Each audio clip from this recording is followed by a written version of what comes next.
ओम नमः सिद्धेभ्यः। चिदानन्दैकसद्भावं परमात्मानमव्ययं प्रणमामि सदा शान्तं शान्तये सर्वकर्मणां।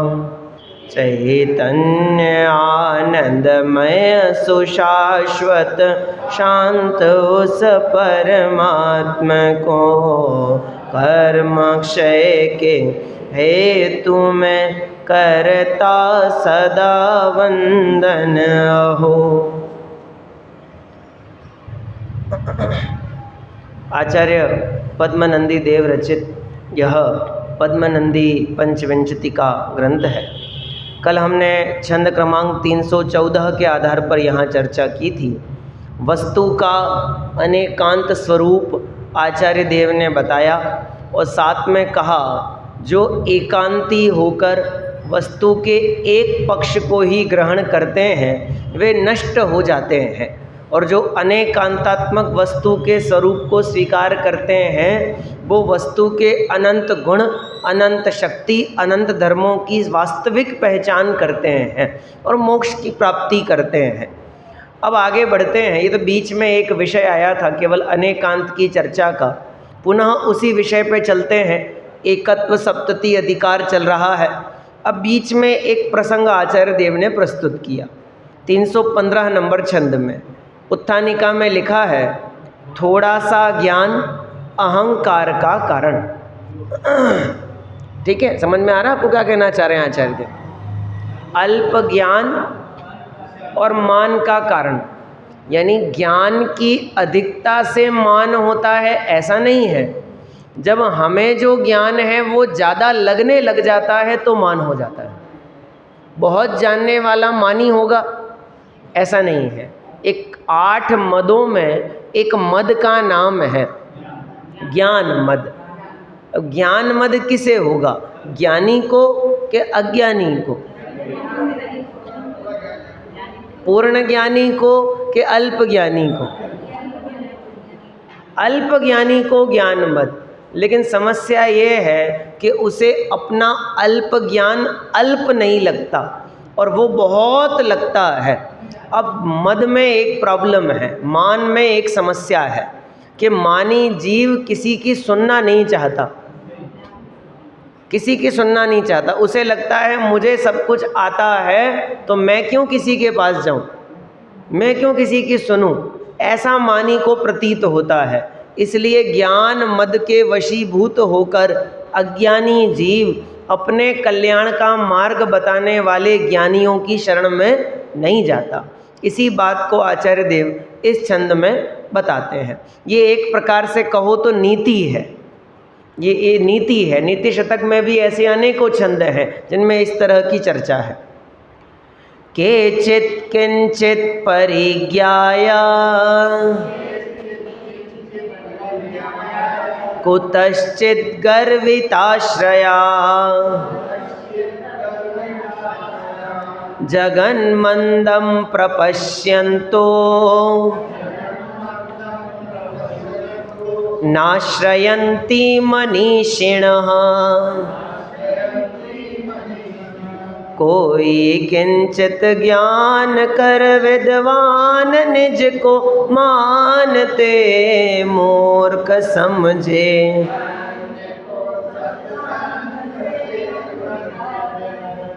कौन है ये नहीं कहा, 3 शब्द लिखे, केचित किंचित कुतश्चित।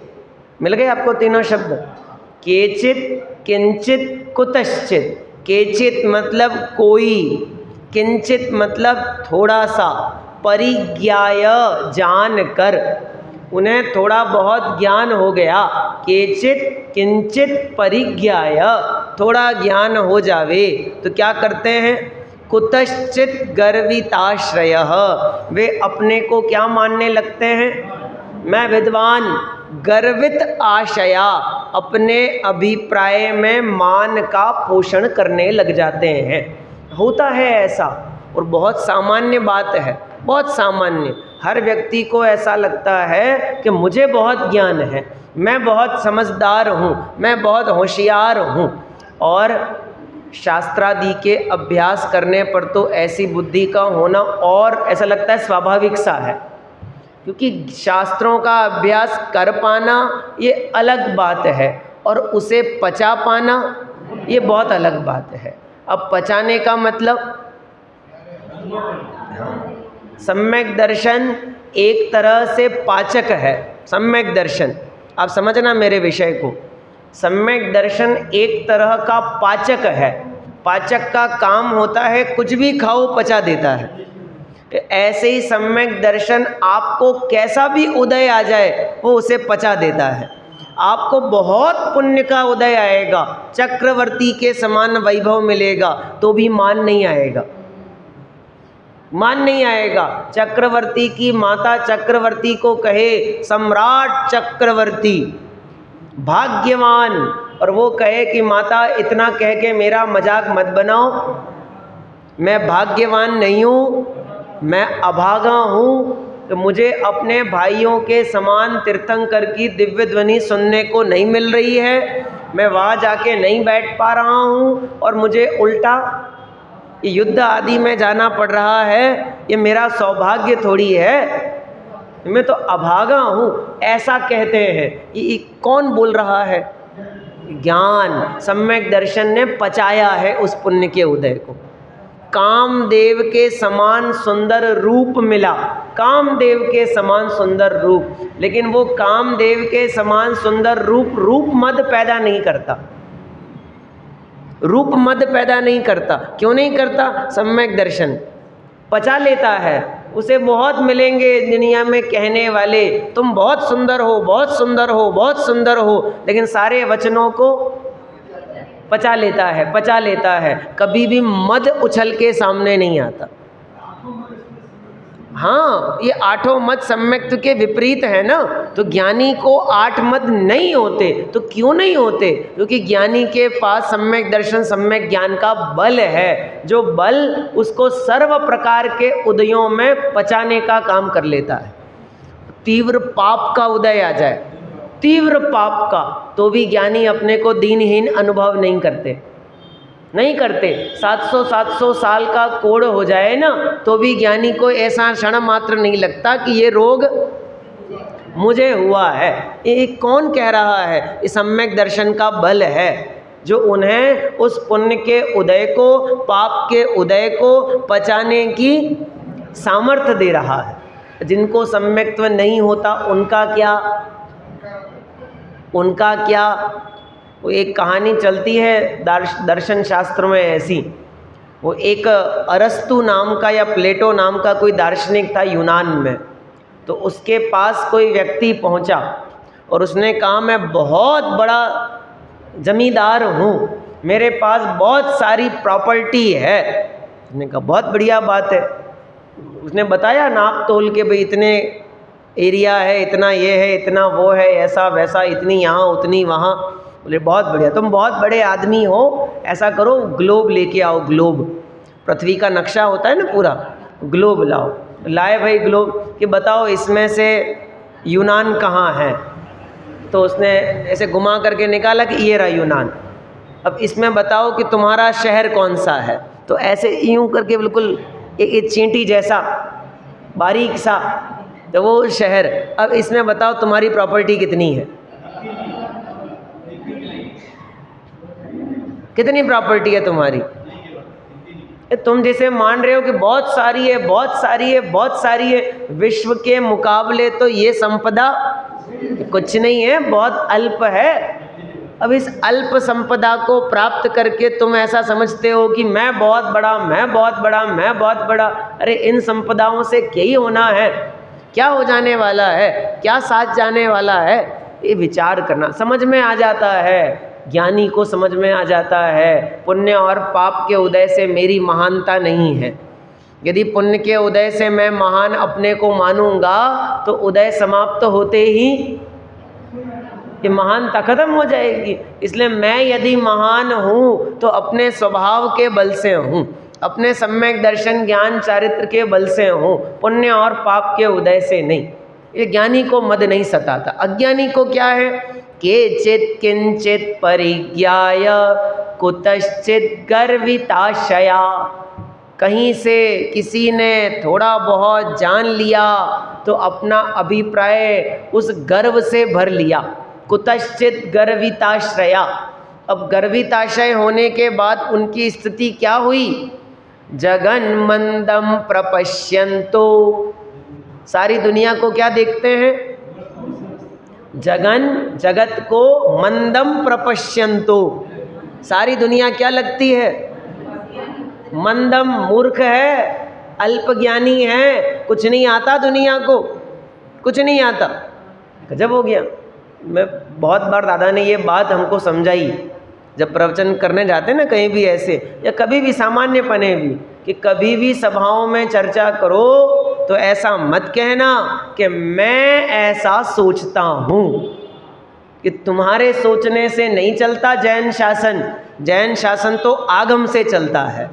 मैं क्या कहता हूँ वो प्रामाणिक नहीं है, आगम क्या कहता है वो प्रामाणिक है। इसलिए अपने को कभी आगम से ऊपर मत रखना, आगम को सदैव ऊर्ध्व रख के बात करना, ऊपर करके बात करना।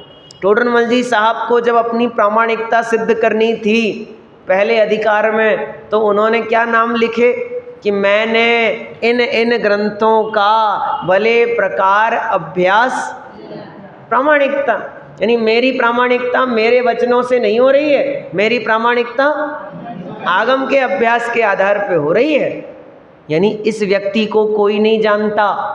इस व्यक्ति ने जो अभ्यास किया है, उस अभ्यास के द्वारा जो आगम की चर्चा ये करता है, उसे लोग जानते हैं। व्यक्ति प्रामाणिक नहीं होता। व्यक्ति के वचनों में जो आगम का पुट लगा हुआ है, उसके आधार पे प्रामाणिकता बनती है। आगे जाके तो कहेंगे वक्ता के वचन प्रामाणिक नहीं होते, वक्ता प्रामाणिक होता है। पहले परीक्षा किसकी करना? वक्ता की, फिर वक्ता के वचनों की। वो सही कह रहा है, गलत कह रहा है, ये बाद में। वो सही है कि गलत है, पहले ये देखो। वो खुद तो खोटे मार्ग में लगा है और तुमको सम्यक मार्ग का उपदेश देवे, ऐसा तो नहीं हो सकता। ये आगे एक दो चंद बाद में आने वाला है विषय। अब क्या लिखा? जगन मंदम प्रपश्यन्तो। सारे जगत को क्या देखता है? गजब। एक छंद है ना उसमें, मंगत राय जी की उपन दर्शन धर्म में अपने पंक्ति पढ़ी थी, ये वाली पिछले साल जब अपने लिया था ना, उसमें एक शब्द आता है, कोई व्यक्ति पहाड़ पर चढ़ जाता है तो उसे जगत के सारे लोग चींटियों समान लगते हैं। चींटियों समान लगते हैं, क्योंकि वो कहाँ बैठा है? तो उसे लगता है मैं बहुत ऊंचा, मैं बहुत बड़ा, बाकी सारे तो चींटी जैसे हैं, चींटी जैसे हैं, इनमें क्या खास। ऐसा मानता है, दूसरों को क्षुद्र समझता है, नीचा समझता है। कौन? जगन मंदम प्रपश्यन्तो। सारे जगत को अज्ञानी समझता है। और अंतिम पंक्ति लिखी, नाश्रयन्ति मनीषिणः। उसे ये लगता ही नहीं कि मुझे कोई बीमारी है, इसलिए वो बीमारी का इलाज करवाने के लिए मनीषियों के पास में जाता ही नहीं, ज्ञानियों के पास में जाता ही नहीं, विद्वानों के पास, साधुओं के पास जाता ही नहीं। क्यों नहीं जाता? उसे ये लगता है मुझे बहुत आता है, मैं बहुत जानता हूँ, मुझे बहुत ज्ञान है, और उस अल्प ज्ञान का मद उसे ज्ञानियों के पास जाने नहीं देता। अरे जिनकी भली होनहार हो, उनके ही ऐसे निमित्त मिलते हैं कि ज्ञानियों के वचन उनके कानों में पड़े और उन्हें वस्तु स्वरूप समझ में आ जाए। अन्यथा तो अनेक जीव तो ये जिनेंद्र भगवान के द्वारा प्रणीत इस आगम के वचनों को किसी के भी द्वारा सुनना ही नहीं चाहते, समझना ही नहीं चाहते, क्योंकि अपना हृदय उस मान से इतना भर लिया है कि उन्हें दूसरों की बात कभी सुहाती ही नहीं है। कभी कभी ऐसा कहते हैं ना कि इस गादी पर बैठकर जो भी बोले चाहे वो छोटा बच्चा हो और चाहे वह बड़ा हो, दोनों बराबर मानने चाहिए, बराबर। क्योंकि वो नहीं बोलता, उसके मुख से आगम बोलता है, उसके मुख से गणधर बोलते हैं, ऐसा मानना चाहिए। लेकिन हमारी मान्यता में वक्ता प्रधान हो जाता है, जो व्यक्ति दिखता है ना वो प्रधान हो जाता है। ये भी गड़बड़ है, ये भी भारी समस्या है। लेकिन इससे भी खतरनाक समस्या उनकी है कि जिन्हें यह वक्ता सुनने लायक ही नहीं लगता। ये गणधर का विषय, गणधर के वचन सुनने लायक ही नहीं लगते। क्यों नहीं लगते? क्योंकि उन्हें लगता है मुझे तो बहुत आता है, मुझे तो बहुत ज्ञान है, मुझे क्या ज़रूरत है। बहुत से लोगों को तत्वार्थ सूत्र, भक्तामर आदि का पाठ मुँह ज़बानी याद होगा, बराबर याद होगा। और उनको कोई कहे कि लोग किताब हाथ में लेके पढ़ो, देख के पढ़ो, तो कहेंगे नहीं अपने को तो पूरा याद है, अपने को तो पूरा याद है। और मिलान करवाओ शब्द से शब्द तो 1000 गलतियां निकलें जो याद है उसके अंदर, क्योंकि शुद्ध उच्चारण हो नहीं पाता। संस्कृत भाषा है तो अशुद्धियां होना स्वाभाविक हैं, लेकिन उन अशुद्धियों को सुधारने का अभिप्राय नहीं रखता और ऐसा समझता है मुझे तो सब आता है, मुझे तो सब आता है, मुझे सब पता है। सब जिनको पता है ऐसे तो मात्र दुनिया में केवल ज्ञानी ही हैं। हमको वस्तुतः सबको कुछ आ ही नहीं सकता। लेकिन समस्या है, नीति शतक में एक छंद लिखा आचार्य भर्तहरि ने, यदा किंचिज्ञो हम द्वीप एव मदान्धः समभवम। बहुत बढ़िया छंद है। ऐसा लिखते हैं, यदा किंचिज्ञो हम द्वीप एव मदान्धः समभवम। जब मैं कुछ जानता था, यदा किंचित ज्ञो हम, मुझे थोड़ा बहुत ज्ञान था, तो मुझे ऐसा लगता था कि मुझे तो बहुत आता है। और मैं कैसे घूमता था? तो लिखा द्वीप एव मदान्धः समभवम। जैसे हाथी हो जाता है ना मदमस्त कि मैं सबसे बड़ा, मेरे से बलवान कौन, इसलिए उसे कोई रोकने में समर्थ नहीं है। ऐसे ही मुझे लगता था कि दुनिया में सबसे बड़ा ज्ञानी तो वो गौतम गणधर को जैसा लगता था, इंद्रभूति गौतम को, कि मुझसे बड़ा ज्ञानी तो कोई हो ही नहीं सकता, हो ही नहीं सकता। ऐसा ही मुझे लगता है कि मैं बहुत बड़ा ज्ञानी हूँ। लेकिन जब मैं ज्ञानियों के पास गया, ज्ञानियों के पास, तो पता चला कि मुझे तो कुछ नहीं आता। जब कुछ नहीं आता था तब ऐसा लगता था कि बहुत आता है, और जब बहुत आ गया तो अब लगता है मुझे तो कुछ नहीं आता, मेरा ज्ञान बहुत अल्प है, छोटा है, न्यून है। क्यों? क्योंकि अपने से महान ज्ञानियों की संगति करी है, और अपने से महान ज्ञानियों की संगति करने पर उसे लगता है अब मैं कुछ भी नहीं हूँ।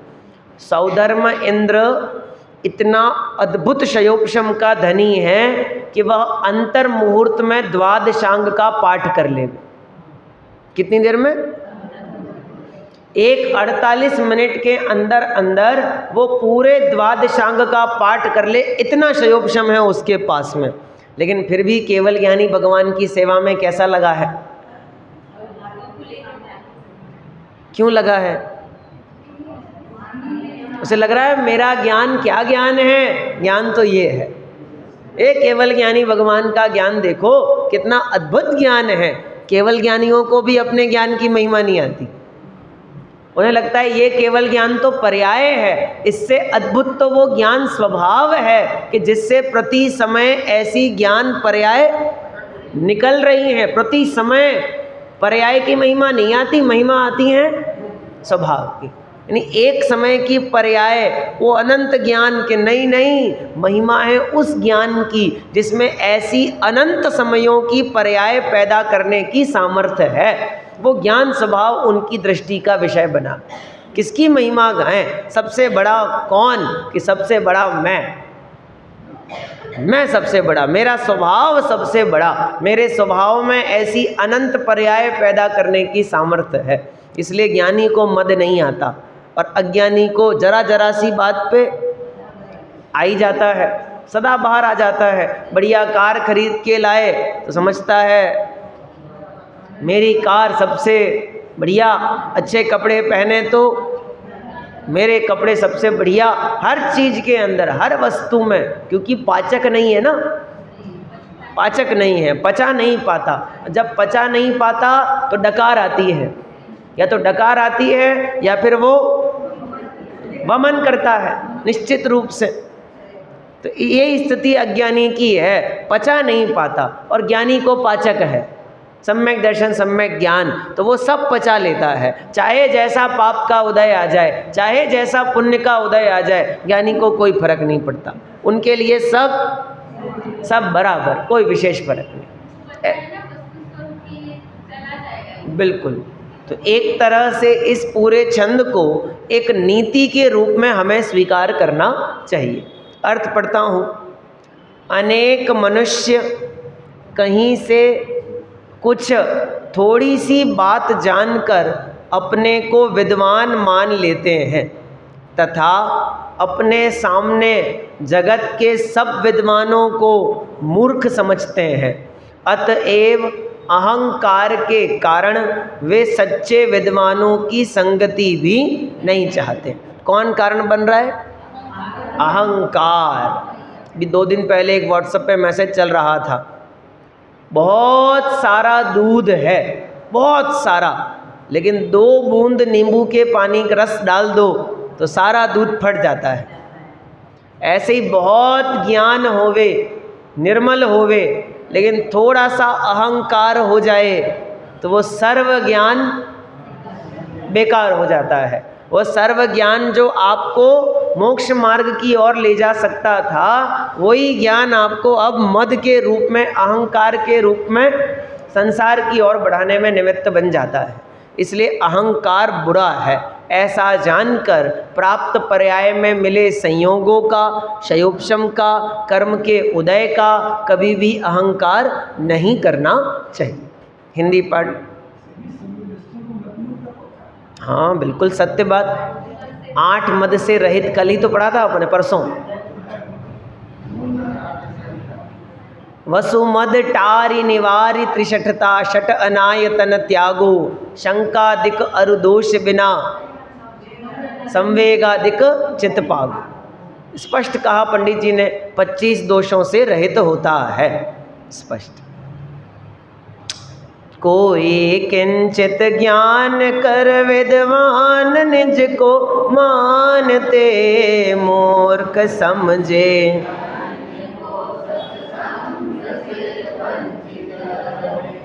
अब अगले छंद में आचार्य देव इस पंचम काल की सबसे विकट समस्या की ओर इशारा कर रहे हैं। लिखा है, धर्म के क्षेत्र में परीक्षा प्रधानी होना ही श्रेयस्कर है। अब मैंने कहा पंचम काल की सबसे विकट समस्या है ये, कि हमें बाकी क्षेत्रों में तो बहुत परीक्षा करनी है, धर्म के क्षेत्र में नहीं करनी है। यानी अपने घुटने का ऑपरेशन करवाना हो ना, तो क्या करता है? हार्ट की सर्जरी करवानी हो तो है 2-3 बार चेकअप करवाएगा, एंजियोग्राफी जो होती होगी वो सब, फिर डॉक्टर की सलाह लेगा, 10 लोगों से पूछेगा किसके पास जाएं, कौन सा बढ़िया है, यहाँ करवाएं कि अहमदाबाद में करवाएं, अहमदाबाद में कौन सा हॉस्पिटल बढ़िया है, कौन सा डॉक्टर बढ़िया है, सब चीज़ बिल्कुल सोच समझ के परख करके फिर करता है ना। लेकिन धर्म के क्षेत्र में किसी ने कहा चलो चलते हैं, ये भी नहीं पूछता कि कहाँ। 2 दिन बाद में तो जाएंगे शाम शाम को नाचने के लिए, नवरात्रे आ जाएंगे, चलो नाचने। किसके वहाँ नाचने जा रहे हैं पता नहीं, बस नाचने जाना है अपने तो बस खाली। फिर थोड़ी बहुत कसर तो हमारे वाले ही कम नहीं करते। हमारे यहाँ भी चुनरियाँ उड़ाई जाएगी माताओं को, यहाँ भी परंपरा है 20 पंथ धामनाएँ में। हाँ होता ही है। तो सब होगा वो तो। अब वहाँ पे ये 1% भी विचार नहीं करता, 1% भी, कि जिनको मैं पूज्य समझ रहा हूँ उनमें पूज्य पने का कौन सा गुण पाया जा रहा है, कौन सा गुण। जिन देवों की, यानी वो पद्मावती हो कि यक्षिणी, कोई भी हो, कोई भी, हमें उनसे कोई बुराई थोड़ी है। वे तो अपने अपने स्थान पे देव हैं और आगामी पर्याय में सम्यक प्राप्त करके मुक्ति भी चले जाएंगे। हम तो हमारी बात करें कि हमारी कंडीशन क्या है,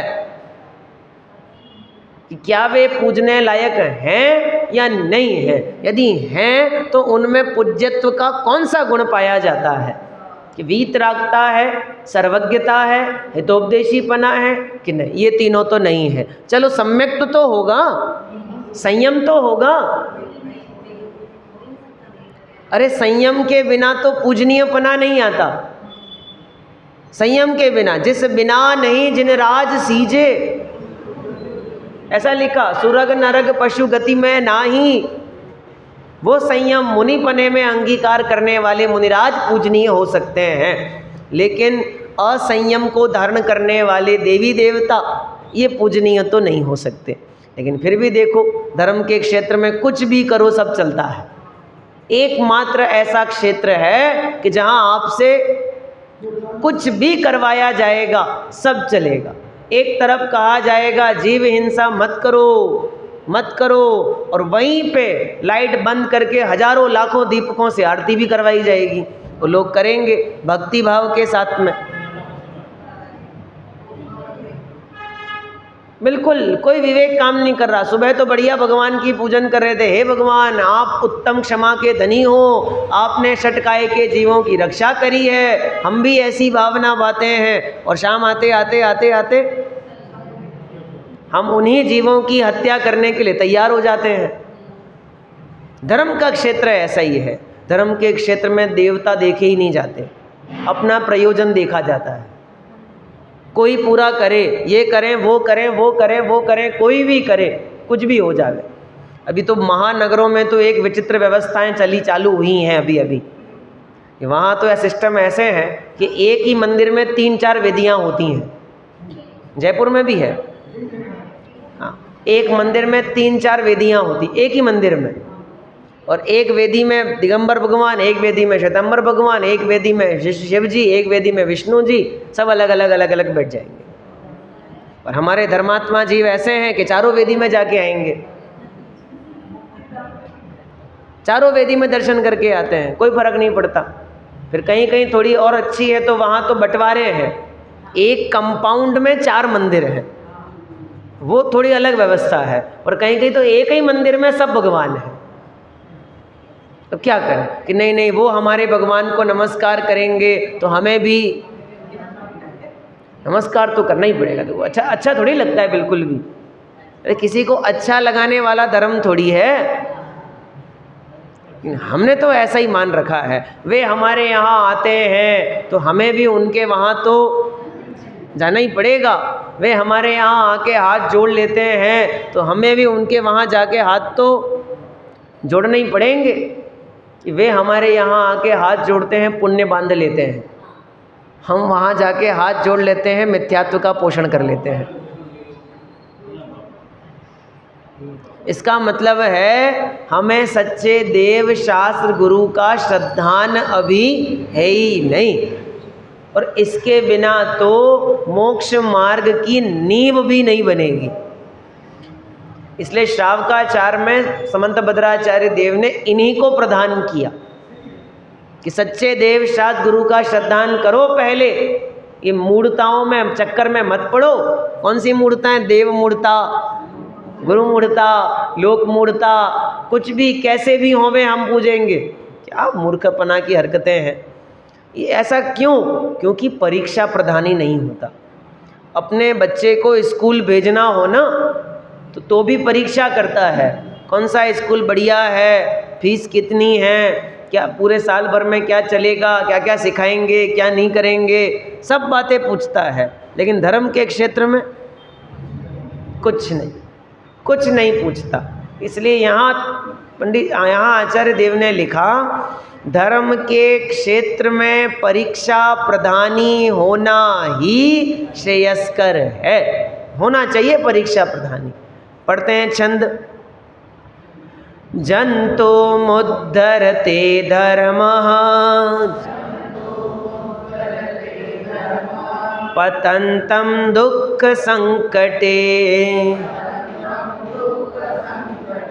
अन्यथा सकृतो भ्रान्त्या लोकैर्ग्राह्य परीक्षितः दुख संकटों में फंसे जन को तारता है धर्म ही मिथ्या कहे जग।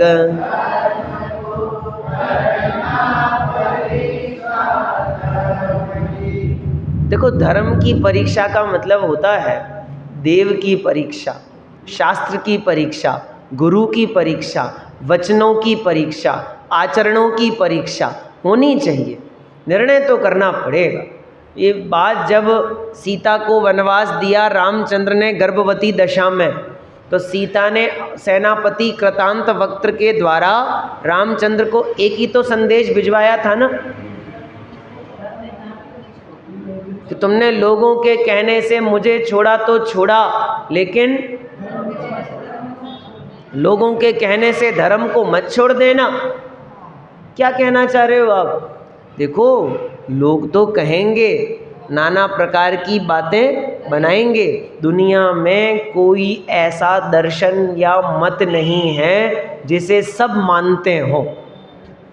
हर मत का निंदक कोई ना कोई तो होता ही है, आलोचक कोई ना कोई तो होता ही है। जिनेंद्र भगवान के मत की, हाँ, जिनेंद्र भगवान के मत की निंदा करने वाले, आलोचना करने वाले भी दुनिया में बहुत हैं। इस बात को न मानने वाले भी दुनिया में बहुत हैं, तो इससे घबराना नहीं।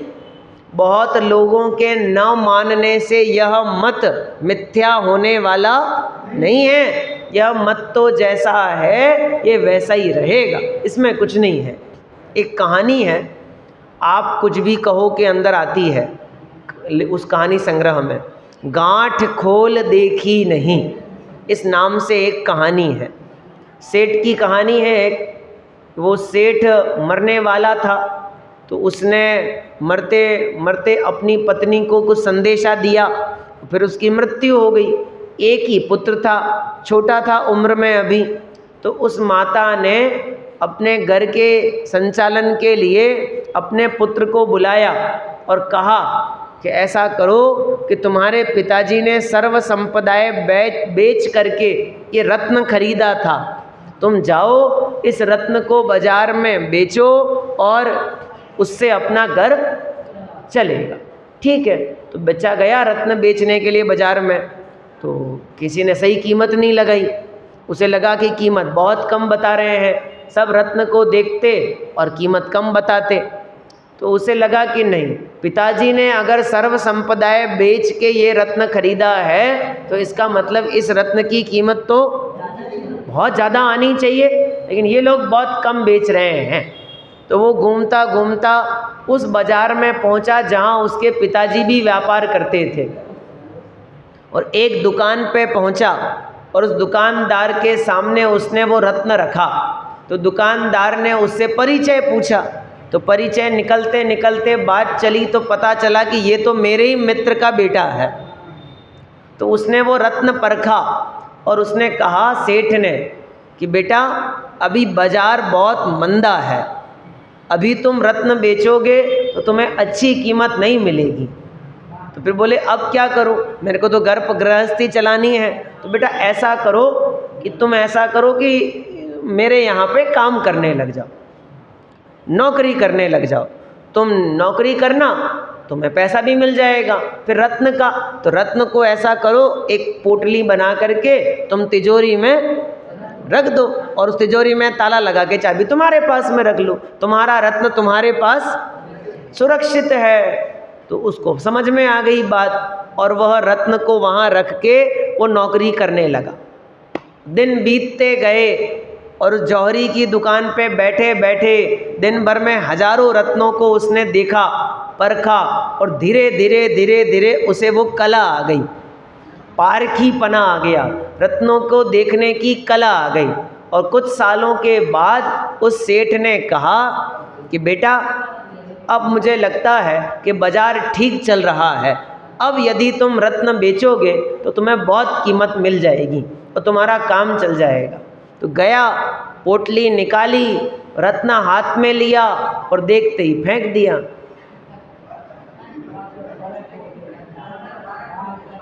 फेंक दिया उसने वो रत्न। तो बोले क्या हो गया?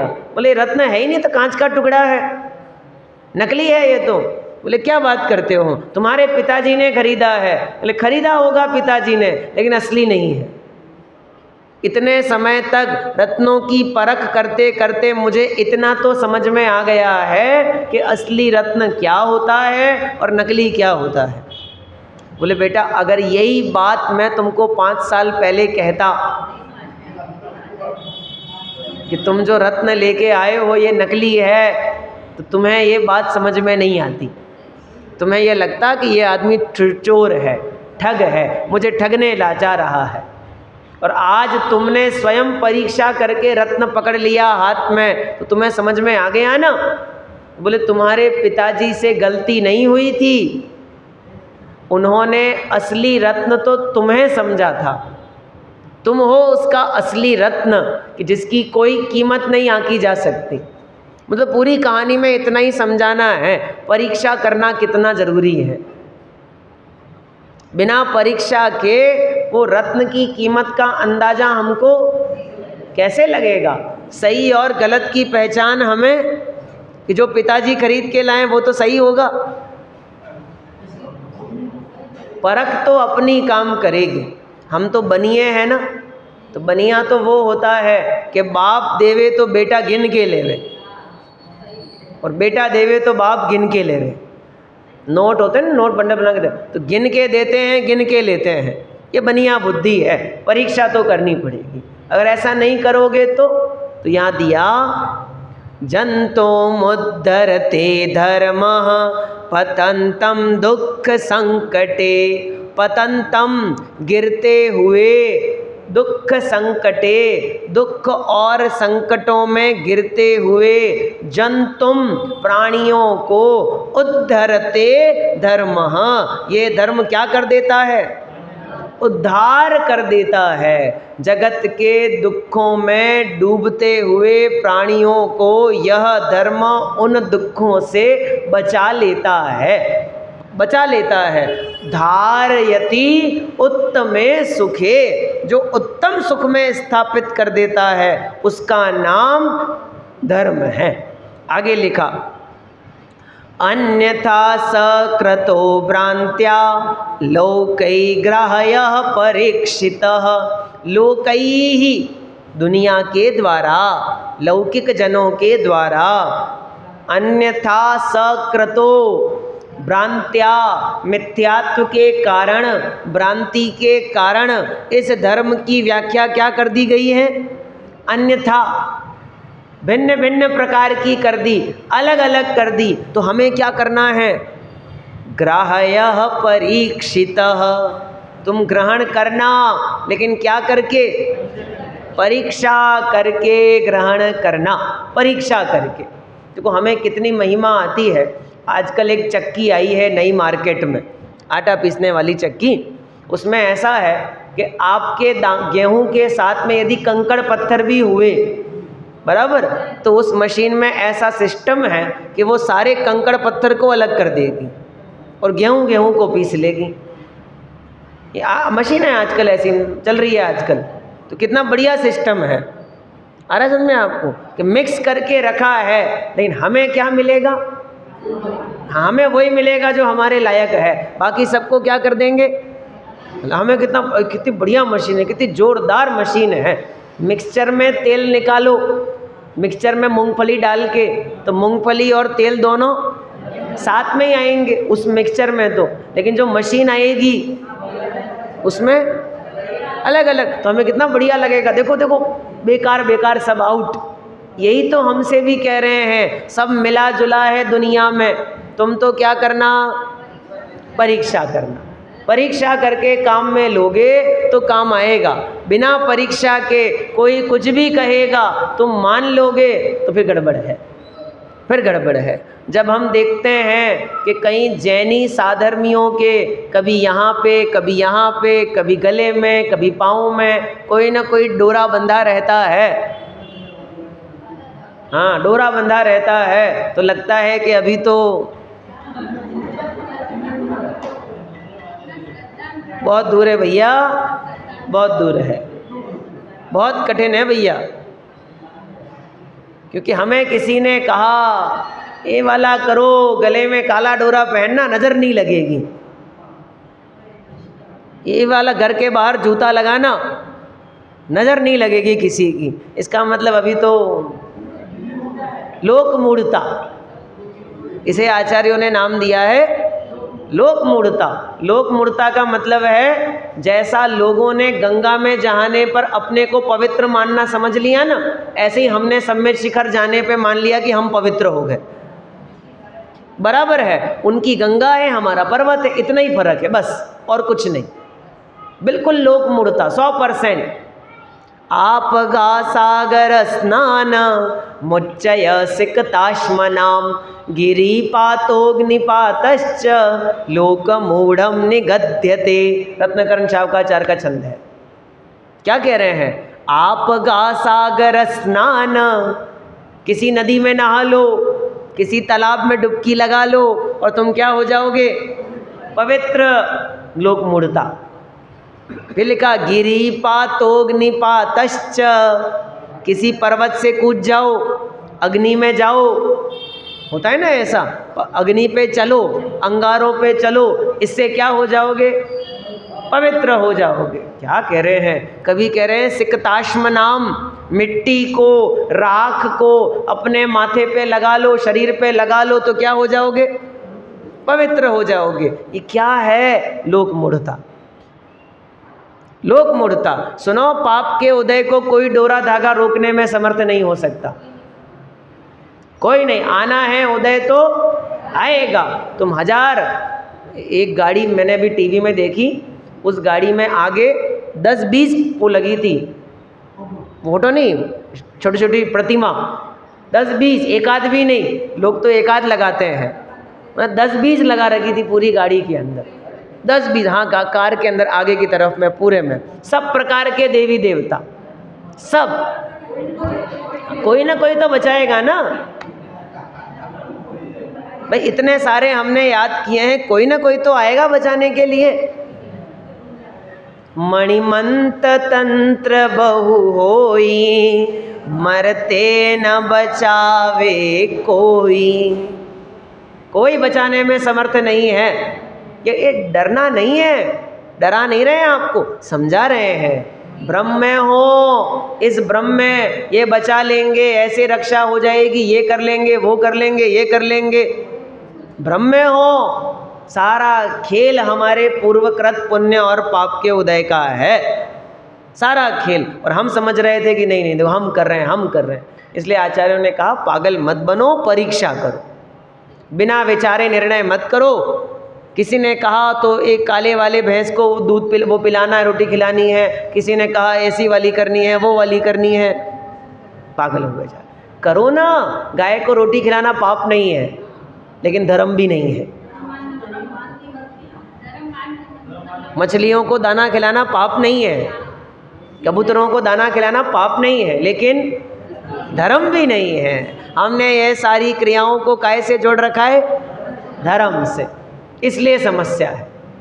निषेध क्रियाओं का नहीं है, निषेध मान्यता का है। निषेध मान्यता का है। मान्यता क्या है? कि ये करने से मेरा भला होगा, ये करने से व्यापार में वृद्धि होगी, ये मान्यता का निषेध कर। लोक मूढ़ता, मूढ़ताओं से बचना जरूरी, और मूढ़ताओं से बचने का उपाय है परीक्षा। परीक्षा करो, बिना विचारे मत लो। अब मेडिकल पे जाते हैं ना दवाई खरीदने के लिए, तो आपने उसे बोला फला दवाई दो और उसने दे दी, तो फटाक पैसे देखते हो कि एक्सपायरी डेट क्या है। एक्सपायर तो नहीं हो गई। क्यों एक्सपायर हो गई तो क्या हो जाएगा? दवाई तो दवाई है। हमें लगता है कि नहीं ये एक्सपायरी होने वाली है, भाई उसने लिखा है कि भाई अक्टूबर उसकी लास्ट डेट है और मुझे ये दवाई महीने में 30 गोली खानी है और 100 गोली खरीद रहा हूँ, तो इसका मतलब ये 3 महीना चलेगी और 1 महीने बाद तो इसे, तो ये मेरे काम की तो है ही नहीं। तो कहते नहीं भैया ये मत दे, पुरानी नहीं दे, अच्छी वाली दे, कि वो 10 रुपया ज़्यादा मिलेगी, कोई बात नहीं, चलेगा। नया मार्केट, नया माल है ना, तो नया माल थोड़ा सा महंगा आएगा, कोई बात नहीं, एक्सपायर तो नहीं होगा ना। कितनी परीक्षा करते हैं, बराबर परीक्षा करते हैं एक एक चीज़ की। यहाँ क्यों नहीं, यहाँ क्यों नहीं, यहाँ जाके हमारी बुद्धि को क्या हो जाता है। ये इसलिए आचार्य देव को कहना पड़ा भली भांति परीक्षा करके धर्म अंगीकार करना, बिना विचारे मत कर लेना। अर्थ पढ़ रहा हूँ। संसार संकट में फंसे हुए प्राणियों का उद्धार करने वाला धर्म ही है, किंतु स्वार्थी दुष्टों ने उसको विपरीत कर दिया है, अर्थात उनका माना हुआ धर्म का स्वरूप संसार में केवल डुबाने वाला ही है। इसलिए भव्य जीवों को चाहिए कि वे भली भांति परीक्षा कर धर्म को ग्रहण करें। दुख संकटों में फंसे जन को तारता है धर्म ही में ध्यान।